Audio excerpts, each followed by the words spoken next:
ഇന്നേ വരെ ഒരു കേക്ക് പോലും ഉണ്ടാക്കാത്ത ആൾക്കാർക്ക് പോലും ഉണ്ടാക്കാനുള്ള ഒരു രീതിയിലാണ് കേട്ടോ നമ്മൾ ഇന്നത്തെ കേക്ക് ചെയ്യുന്നത്.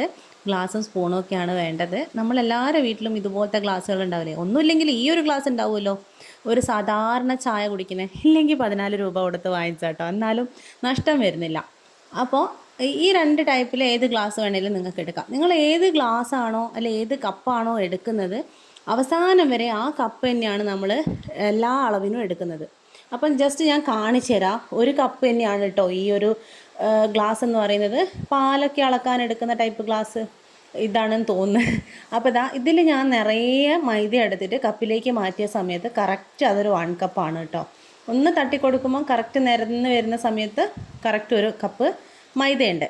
അപ്പോൾ ഇനി നമുക്ക് ആ ചെറിയ ഗ്ലാസ് അതെങ്ങനെയാണെന്ന് നോക്കാം. അതും ഞാൻ ഇതേപോലെ തന്നെ മേൽഭാഗം തട്ടിക്കളഞ്ഞിട്ട് ഇട്ട് നോക്കുന്ന സമയത്ത് 1/4 ഭാഗത്തോളം ആണെങ്കിൽ കുറച്ചും കൂടെ ഒരു കുറവുണ്ട് അല്ലേ. അപ്പോൾ എന്ത് ചെയ്യാമെന്ന് വിചാരിച്ചു, ഞാൻ നിങ്ങൾക്ക് ജസ്റ്റ് അളവ് കറക്റ്റ് എടുക്കാൻ വേണ്ടിയിട്ടാട്ടോ അത് 2 ഗ്ലാസ് എടുത്ത് കാണിക്കുന്നത്. നമുക്കൊരു കാര്യം ചെയ്യാം. ആ ഒരു 14 രൂപയുടെ ചെറിയ ചായ ഗ്ലാസ്സിനകത്തോട്ട് മൈദ എടുക്കുമ്പോൾ തട്ടിക്കളയണ്ട, കൂമ്പാരം പോലെ എടുക്കാം. മേൽഭാഗത്ത് ഇങ്ങനെ ഒരു കുന്നുപോലെ എടുക്കുന്ന സമയത്ത് കറക്റ്റായിരിക്കും. നോക്കട്ടെ കേട്ടോ കറക്റ്റാണോ എന്ന്. കറക്റ്റാണ്. അതാ ആണ്. ഒരു സ്പൂണോളറ്റാണ് ചെറിയൊരു വ്യത്യാസം. അത് പോട്ടെ, സാരല്ല. നമ്മൾ മെഷർമെൻറ്റ്സൊക്കെ അങ്ങനെയല്ലേ, കൃത്യമായിട്ടൊരളവൊന്നും വേണമെന്ന് നിർബന്ധമൊന്നുമില്ല. അതേപോലെ കുറച്ച് ഡ്രൈ ഫ്രൂട്ട്സ് എടുത്ത് വെച്ചിട്ടുണ്ട്. ഒന്നുമില്ല, കുറച്ച് ട്യൂട്ടി ഫ്രൂട്ടി എടുത്തിട്ടുണ്ട്, ഈത്തപ്പഴം കട്ട് ചെയ്ത് വെച്ചുകൊണ്ട്, കറുത്ത മുന്തിരിയുണ്ട്. ഇത്ര മാത്രമേ എടുത്തിട്ടുള്ളൂ. അപ്പം ഞാനത് ശരിക്കും പറഞ്ഞാൽ സത്യം ഒരു അളവൊന്നും നോക്കാതെ എടുത്താണേ. പക്ഷേ ഗ്ലാസ്സിലിട്ട് നോക്കിയപ്പോൾ കറക്റ്റ് ഒരു ഗ്ലാസ് ഉണ്ട്. അങ്ങനെ അത് അവിടെ എടുത്ത് വെച്ചിട്ടുണ്ട്. ഇനി നമ്മൾ എടുക്കുന്ന ഗ്ലാസിൻ്റെ 1/4 ഭാഗത്തോളം പഞ്ചസാരയാണ് എടുത്തത്. ചെറിയ ഗ്ലാസ് ആണെങ്കിൽ 1/4 ഭാഗത്തിലും കുറച്ചും കൂടി അധികം എടുക്കണം. കാരണം നമുക്ക് അതൊരു കപ്പ് എന്ന് പറയുന്നത് കൂമ്പാരം പോലെ എടുക്കുമ്പോഴാണല്ലോ. ഓക്കെ, ആ ഒരു 1/4 ഭാഗം പഞ്ചസാര മിക്സിയുടെ ജാറിലിട്ടിട്ട് ഒരു 2 കഷ്ണം കറുവപ്പട്ട ഇട്ട് കൊടുക്കുന്നുണ്ട്. ഇതിൻ്റെയൊക്കെ പൊടികൾ നിങ്ങളെ കയ്യിലുണ്ടെങ്കിൽ അങ്ങനെ എടുത്താൽ മതി കേട്ടോ. ഇല്ലാത്തവർക്ക് വേണ്ടിയിട്ട് ഞാനിങ്ങനെ എടുത്ത് കാണിക്കുകയാണ്, പഞ്ചസാരയുടെ കൂടെ പൊടിക്കാൻ വേണ്ടിയിട്ട്. 4 ഗ്രാമ്പു എടുത്തിട്ടുണ്ട്, 4 ഏലക്ക എടുക്കുന്ന സമയത്ത് പ്രത്യേകം ശ്രദ്ധിക്കണം. നല്ല പച്ച കളറുള്ള ഏലക്ക എടുത്താൽ നല്ല സ്മെല്ലായിരിക്കും കേട്ടോ, നല്ല ടേസ്റ്റും ഉണ്ടാവും. അപ്പോൾ അതിൽ നിന്നൊരു 4 നല്ലത് പെറുക്കി എടുത്തിട്ടുണ്ട്. ഇനി നമുക്ക് ഇത്രയും മതി ശരിക്കും. പക്ഷേ ഞാനിതിൽ ജാതിക്കയുടെ കുരു ഉള്ളത് കൊണ്ട് ഇട്ട് കൊടുക്കുന്നുണ്ട്. ഒരു നിർബന്ധവും ഇല്ല കേട്ടോ, ഉണ്ടെങ്കിൽ മാത്രം ഒരു നുള്ളു ഒരു പൊടിക്ക് ഇട്ട് കൊടുത്താൽ മതി. ഇതെല്ലാം കൂടെ നമ്മൾ മിക്സിയുടെ ജാറിൽ നന്നായിട്ട് പൊടിച്ചെടുത്തിട്ടുണ്ട്. എന്നിട്ട് ഇതിൻ്റെ പകുതി മാത്രം ഒരു പാത്രത്തിലേക്ക്, ഫ്രൈ പാനിലേക്ക് മാറ്റി കൊടുത്തിട്ടുണ്ട്. ഈ ഒരു പഞ്ചസാരയാണ് നമ്മൾ കാരമലൈസ് ചെയ്യാൻ വേണ്ടി പോകുന്നത്. ഈ റെസിപ്പി സത്യം പറഞ്ഞാൽ ഞാൻ ഇന്ന് ഏതോ ഒരു ചാനലിൽ കണ്ടിട്ട് അപ്പോൾ എനിക്ക് തോന്നിയതാട്ടോ, ഇത് നല്ല ഐഡിയ ആണല്ലോ, ഇങ്ങനെ കാണിച്ചു കൊടുക്കാമല്ലോ എന്നൊക്കെ. നമ്മൾ പണ്ടല്ല ഇങ്ങനത്തെ ചെയ്യായിരുന്നേ. പക്ഷെ നമ്മളെ കയ്യിൽ ഇങ്ങനെ ടൂൾസും കാര്യങ്ങളൊക്കെ വന്നപ്പം ഇങ്ങനത്തെ ചെയ്യാൻ ഭയങ്കര മടിയാണ്. അതേപോലെ ഒരു മധുരനാരങ്ങ എടുത്ത് വെച്ചിട്ടുണ്ട്. അതെന്തിനാണെന്ന് വെച്ചാൽ ഓറഞ്ച് സെസ്റ്റിന് പകരം തൊലി ചുരണ്ടി എടുക്കാൻ വേണ്ടിയിട്ട്. അതുപോലെ ജിഞ്ചർ കാൻഡി ഇല്ലെങ്കിൽ ചുക്കുപൊടി എടുത്താലും മതി. അത് രണ്ടുമാണ് ഇപ്പോൾ കാണിച്ചു തന്നെ കേട്ടോ. ഞാൻ വിചാരിച്ച് എന്തായാലും പഞ്ചസാര പൊടിച്ചിട്ടൊക്കെ കാരമലൈസ് ചെയ്യുന്ന സമയത്ത് ഭയങ്കര എളുപ്പത്തിൽ അങ്ങ് കാര്യം നടക്കുന്നു. പക്ഷേ ഇല്ല കേട്ടോ, ഇവർ പഞ്ചസാരേൻ്റെ സ്വഭാവം തന്നെ കാണിക്കും.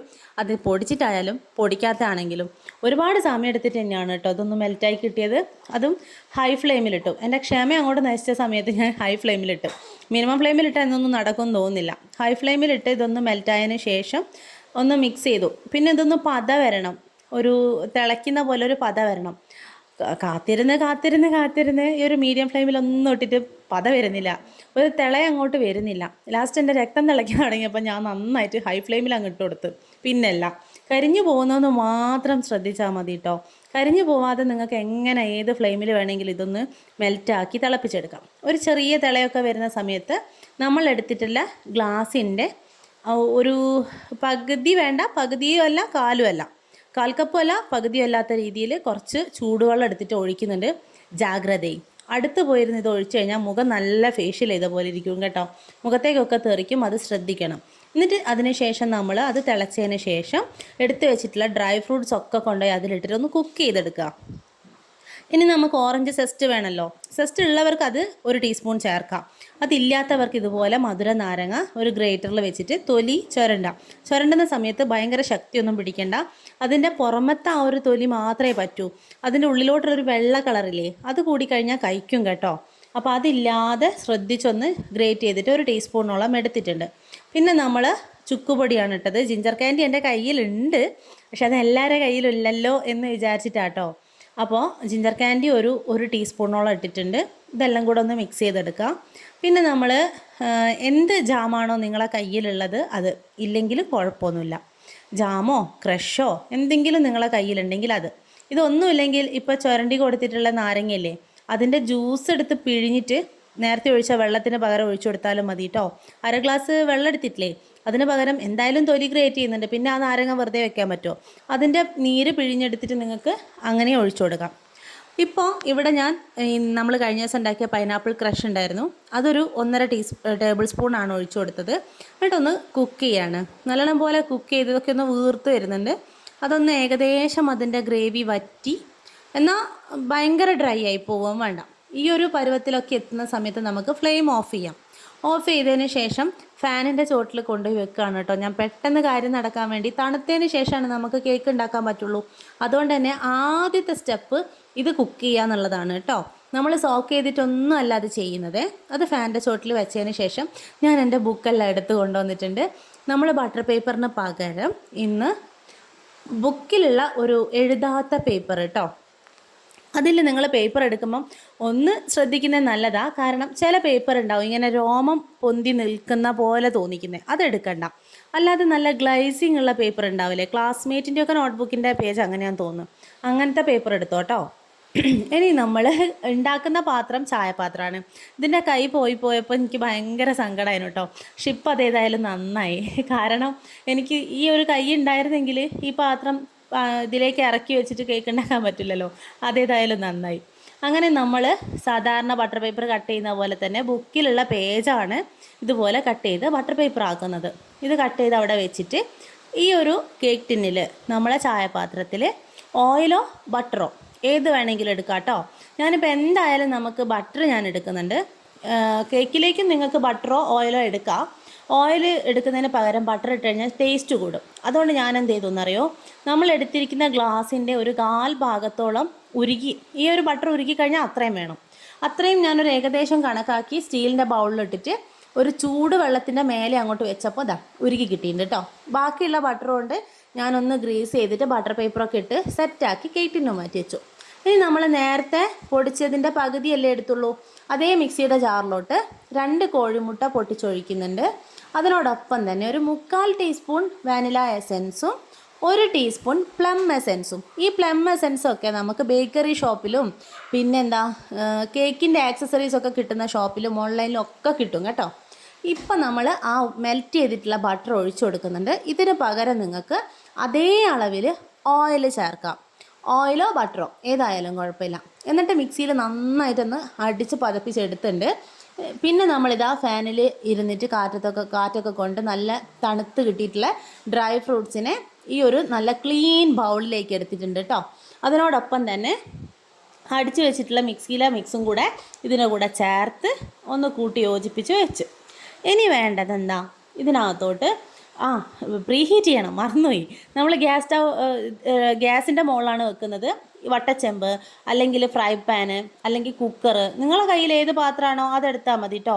ഹൈറ്റ് കുറച്ച് കുറഞ്ഞ പാത്രം എടുക്കുന്നതായിരിക്കും നന്നാവുക. വെച്ചാൽ മൂടിയുടെ ചൂട് കേക്കിൻ്റെ മുകളിൽ കിട്ടിക്കോട്ടെ, അപ്പോൾ നല്ല രീതിക്ക് കളറൊക്കെ കിട്ടുമല്ലോ. ഇനി നമ്മൾ നേരത്തെ എടുത്ത് വെച്ച ഗ്ലാസ്സിൽ ഒരു കപ്പ് 1 ഗ്ലാസ് മൈദ നമ്മൾ ഇതിലേക്ക് കൊട്ടി കൊടുത്തിട്ടുണ്ട്. അതോടൊപ്പം 1 ടീസ്പൂൺ ബേക്കിംഗ് പൗഡറാണ് വേണ്ടത് കേട്ടോ. അത് ഭയങ്കര മെഷർമെൻറ്റ്സ് ഒന്നും വേണ്ട, വീട്ടിലുള്ള ഏതെങ്കിലും ഒരു ചെറിയൊരു സ്പൂണിൽ എടുത്താൽ മതി. അത്രയും എടുത്തു. ഒരു നുള്ളു ഉപ്പും കൂടെ ഇട്ടിട്ടുണ്ട് കേട്ടോ. ഒരു 1/4 ടീസ്പൂൺ ഉപ്പും കൂടെ ഇട്ടിട്ട് നന്നായിട്ടൊന്ന് മിക്സ് ചെയ്തെടുക്കാം. ഇത്രയേ ഉള്ളൂ ശരിക്കും പറഞ്ഞാൽ പണി. ഈ സ്പാച്ചില കണ്ട് പേടിക്കണം. ഇങ്ങനത്തെ തവികളോ സ്പൂണോ കയ്യിലോ ഒന്നുമില്ലെങ്കിൽ നിങ്ങൾക്ക് നിങ്ങളെ കൈ വെച്ചിട്ടെങ്കിലും കുഴച്ചെടുക്കാം കേട്ടോ. അപ്പോൾ അതുപോലെയൊക്കെ ചെയ്തതിന് ശേഷം അണ്ടിപ്പരിപ്പും കൂടെ അതേ സമയത്ത് തന്നെ ഇട്ട് കൊടുക്കുന്നുണ്ട്. കാരണം മൈദ ഇതിൻ്റെ കൂടെ മിക്സ് ആയാൽ എല്ലായിടത്തും സ്പ്രെഡായി കിടക്കുമല്ലോ, ഡ്രൈ ഫ്രൂട്ട്സും എല്ലാം, ട്യൂട്ടി ഫ്രൂട്ടി, നട്ട്സ്, ഇതെല്ലാം. അങ്ങനെ വിചാരിച്ചിട്ട് എല്ലാം കൂടെ ഒരുമിച്ചിട്ടിട്ട് ഇതാ നമ്മൾ നല്ല രീതിക്കൊന്ന് മിക്സ് ആക്കി എടുക്കുന്നുണ്ട്. ഓവർ മിക്സ് ആക്കണ്ട. ഓവർ മിക്സ് ആവുക എന്ന് പറയുമ്പോൾ എപ്പോഴാണെന്നറിയോ, നമ്മളെ ഫ്ലോറ് എവിടെയെങ്കിലുമൊക്കെ ഇങ്ങനെ അവിടെ ഇവിടെയൊക്കെ ആയിട്ട് കാണുന്നുണ്ടെങ്കിൽ മിക്സ് ചെയ്യാം. അതല്ല എവിടെയും കാണുന്നില്ല, എല്ലാം തമ്മിൽ മിക്സായി കിടക്കുന്നു എന്ന് കഴിഞ്ഞാൽ പിന്നെ നിങ്ങൾ മിക്സ് ചെയ്യേണ്ട ആവശ്യമില്ല. ഇനി നമ്മൾ നേരത്തെ തയ്യാറാക്കി വെച്ചിട്ടുള്ള ചായപാത്രത്തിലേക്ക് ഇത് ഒഴിച്ചു കൊടുക്കാം. ഈ ഗ്ലാസിൻ്റെ ബൗൾ കാണുന്ന പോലെയല്ല കേട്ടോ, ഭയങ്കര വെയിറ്റാണ്. ശരിക്കും എനിക്കിങ്ങനെ ഒരു കയ്യിൽ പിടിച്ചിട്ട് ഇതിലേക്ക് ഒഴിക്കാൻ പറ്റുന്നുണ്ടായിരുന്നില്ല. ഞാൻ ശരിക്കും പെട്ടുപോയി. എൻ്റെ കൈ ഒന്നാകെ കുഴഞ്ഞ പോലെ ആയിപ്പോയി കേട്ടോ. ഇനി എനിക്ക് ശക്തി ഇല്ലാത്തതുകൊണ്ടാണോ അറിഞ്ഞൂടാ. എന്തായാലും ഇത് കൊല്ലത്തിലൊരിക്കൽ കേക്ക് ഉണ്ടാക്കല്ലേ എന്ന് വിചാരിച്ചിട്ട് കൊണ്ടുപോയി ടാപ്പ് ചെയ്യൊന്നും വേണ്ട. എല്ലാവരും ചെയ്യുന്നത് കണ്ട് നമ്മളുണ്ടാക്കുമ്പോൾ ഒരു കൊതി ഉണ്ടാവുമല്ലോ. ടാപ്പ് ചെയ്യാൻ പോകരുത്. ടാപ്പ് ചെയ്ത് കഴിഞ്ഞാൽ ഇട്ടിരിക്കുന്ന എല്ലാ ഡ്രൈ ഫ്രൂട്ട്സും ഏറ്റവും അടിയിൽ ചപ്പാത്തി പോലെ പരന്നങ്ങോട്ട് കിടക്കും. അതുകൊണ്ട് സ്പാച്ചുല വെച്ചിട്ടൊന്ന് കത്തിയോ എന്തെങ്കിലും വെച്ചൊന്ന് മേൽഭാഗം നല്ല നിരപ്പാക്കി കൊടുത്തതിന് ശേഷം ചെറി വെച്ചാൽ മതി കേട്ടോ. എക്സ്പെൻസീവ് ആയിട്ടുള്ള സാധനമൊന്നും എടുക്കണം. ഞാനിപ്പോൾ ഇതിൻ്റെ കയ്യിൽ സ്ട്രോബെറി ആയിരുന്നു ഉണ്ടായിരുന്നത്, ചെറി ഉണ്ടായിരുന്നില്ല. അതുകൊണ്ട് മാത്രം സ്ട്രോബെറി കട്ട് ചെയ്ത് വെച്ച് കൊടുത്തു. പിന്നെന്താ ഡെക്കറേഷൻ വെക്കാം, അണ്ടിപ്പരിപ്പ് വെച്ച് കൊടുത്തു, പിന്നെ കറുത്ത മുന്തിരി വെച്ച് കൊടുത്തു. ഇനി നിങ്ങൾക്ക് ട്യൂട്ടി ഫ്രൂട്ടി ഇടണോ ഇട്ടോളൂ, ബാദാം പരിപ്പ് ഇടണോ ഇട്ടോ, എന്താ കയ്യിലുള്ളതെന്ന് വെച്ചാൽ അങ്ങനെ. ഇത് നമ്മൾ സാധാരണക്കാരായ സ്വന്തം കേക്കാട്ടോ, അതുകൊണ്ടാണ് ഞാൻ അങ്ങനെ പറയുന്നത്. ഓക്കെ, ഇനിയിപ്പോൾ ഇതെല്ലാം കൂടെ ഇതിൻ്റെ മുകളിലോട്ട് ഇട്ടിട്ട് നമ്മൾ പ്രീ ഹീറ്റ് ചെയ്തിട്ടുള്ള ഫുൾ ഫ്ലെയിമിലാണ് പ്രീ ഹീറ്റ് ചെയ്തിരിക്കുന്നത്. അതിനകത്തോട്ട് ഒരു തട്ട് ഇറക്കി വെച്ചതിന് ശേഷം കേക്ക് ടിന്നും ഇറക്കി വെച്ച് മൂടി വെച്ചു. ഒരു വെയിറ്റ് എടുത്ത് മേലെ വെക്കുന്നുണ്ട് കേട്ടോ. ഇതിനുള്ളിലുള്ള പുകയോ അല്ല എയറോ അതിന് ചൂട് പുറത്തേക്ക് പോകാനേ പാടില്ല. 1 മണിക്കൂർ കഴിയാതെ നിങ്ങളിത് തുറന്ന് നോക്കുകയേ വേണ്ട, അത് വെന്തിട്ടുണ്ടാവില്ല. അപ്പോൾ 1 മണിക്കൂർ കഴിഞ്ഞപ്പം എനിക്ക് വെന്തിട്ടില്ലായിരുന്നു കേട്ടോ. ഒരു 1.25 മണിക്കൂർ എടുത്തപ്പോഴാണ് ഇത് കറക്റ്റ് ബേക്കായി വന്നത്. ആയോന്ന് നോക്കാൻ വേണ്ടിയിട്ട് ഇതുപോലെ ഒരു ഈർക്കിളോ, നിങ്ങൾക്ക് ഈർക്കിൾ എന്തായാലും കിട്ടുമല്ലോ, അല്ലെങ്കിൽ നല്ല കൂർത്ത അറ്റമുള്ള കത്തിയോ എന്തെങ്കിലും ഒന്ന് ഇറക്കി നോക്കുന്ന സമയത്ത് ഒട്ടി പിടിക്കുന്നുണ്ടെങ്കിൽ കുറച്ച് നേരം കൂടെ വെച്ച് വേവിക്കുക, അതല്ലെങ്കിൽ എടുക്കാം. സംഭവം സെറ്റായി. അയ്യോ എൻ്റെ ശ്വാസം പോയി. അങ്ങനെ നമ്മൾ ശരിക്കും നല്ല സന്തോഷമായി കേട്ടോ. ഈ ഒരു റെസിപ്പി കണ്ട ഉടനെ ചെയ്യണം. ഇന്ന് രാവിലെ ഞാൻ ഈ റെസിപ്പി ഒരാൾ ചെയ്യുന്നത് കണ്ടിട്ടുള്ളൂ, അപ്പം തന്നെ ചെയ്യണമെന്ന് വിചാരിച്ചു, നിങ്ങൾക്ക് ഷെയർ ചെയ്യണമെന്ന് വിചാരിച്ചു. കാരണം എനിക്ക് അത്രയും ഭയങ്കര സന്തോഷമായി. നമ്മളെ കയ്യിലുള്ള സാധനങ്ങളൊക്കെ വെച്ചിട്ട് കുറേ പേരുണ്ടാവും ക്രിസ്മസിന് മാത്രം കേക്ക് ഉണ്ടാക്കുന്ന ആൾക്കാരൊക്കെ ഉണ്ടാവും.